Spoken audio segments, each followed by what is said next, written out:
Hi guys, it's Phelps-Roper. In this video, I would like to read you some quotes by Nathaniel Branden, author of The 6 Pillars of Self-Esteem. Here we go. My experience is that most people underestimate their power to change and grow. They believe implicitly that yesterday's pattern must be tomorrow's. They don't see that choices do exist. Self-esteem fully realized is the experience that we are appropriate to life and to the requirements of life.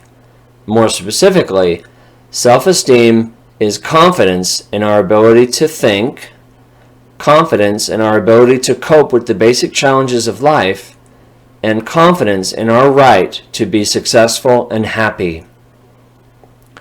With high self-esteem, I am more likely to persist in the face of difficulties.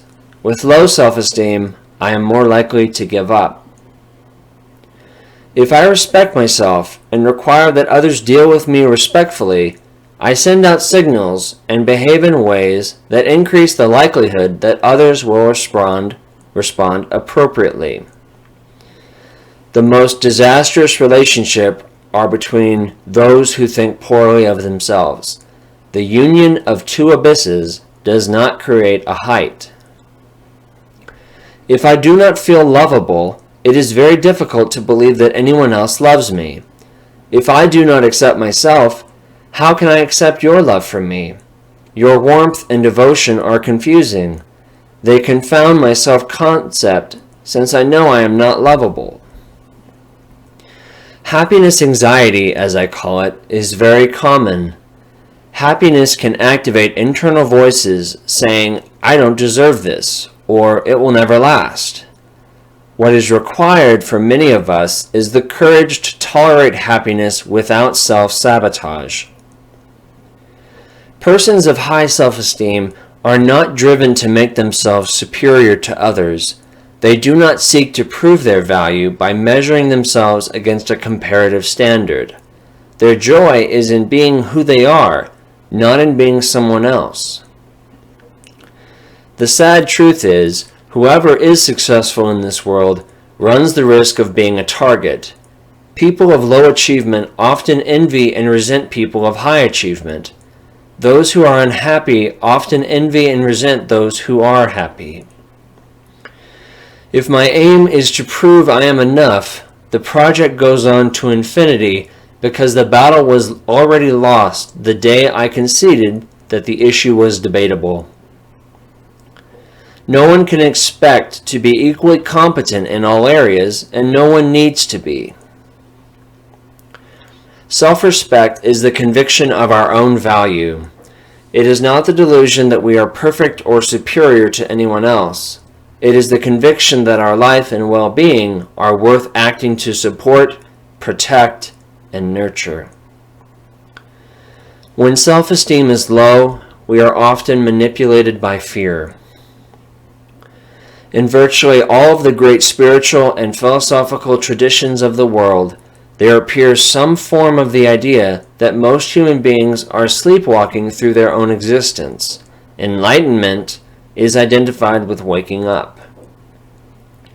Self-esteem is the reputation we acquire with ourselves.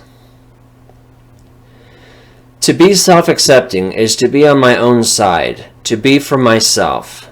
In the most fundamental sense, self-acceptance refers to an orientation of self-value and self-commitment that drives from the fact that I am alive and conscious.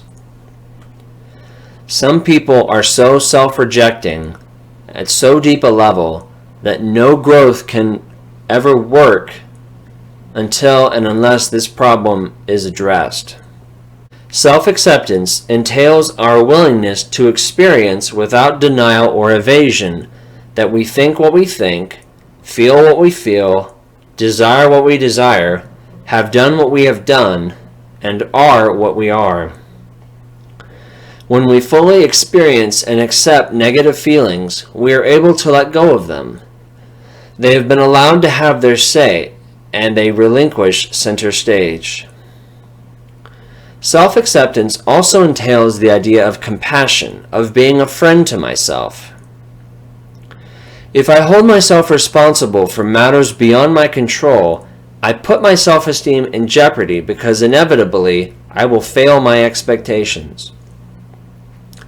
Self-responsible people indulge neither in alibis nor in blaming. They are typically solution-oriented. No one is coming to save you from your problems.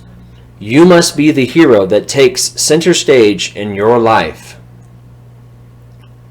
In every situation, there is a choice between being authentic and unauthentic, real and unreal.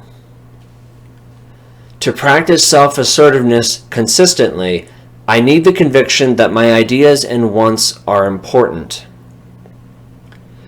When we learn how to be in an intimate relationship without abandoning our sense of self, when we learn how to be kind without being self-sacrificing, when we learn how to cooperate with others without betraying our standards and convictions, then we are practicing self-assertiveness. The average life is marked by thousands of unremembered silences, surrenders, capitulations, and misrepresentations of feelings and beliefs that corrode dignity and self-respect. Hypocrisy, by its very nature, is self-invalidating. It is mind rejecting itself. A default in integrity undermines me and contaminates my sense of self. It damages me as no external rebuke or rejection can damage me.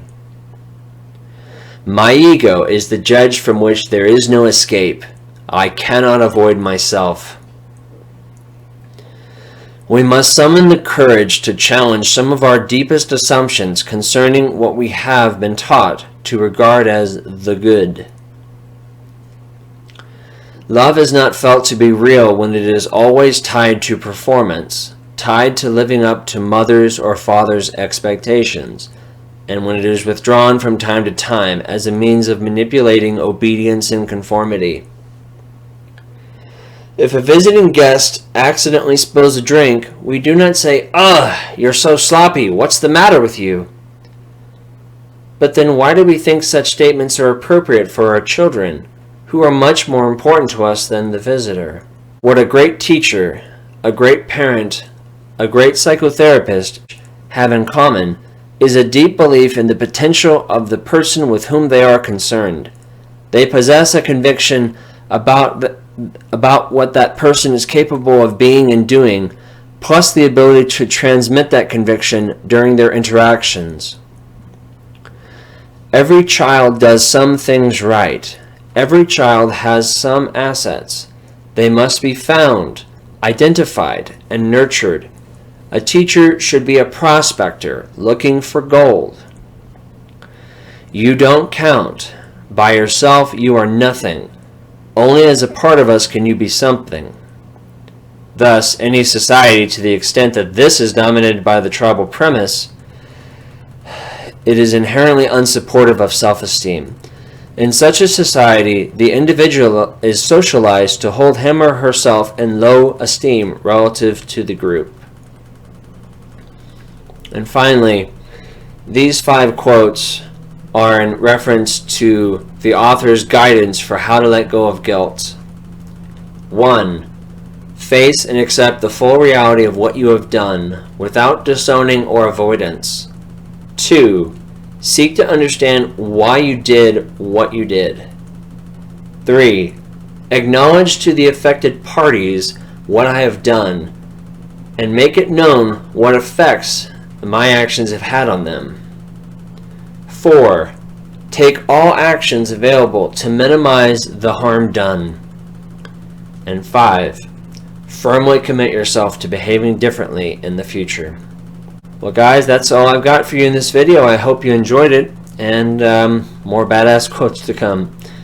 Thank you very kindly. I love you all, and I hope you have a good day and good night.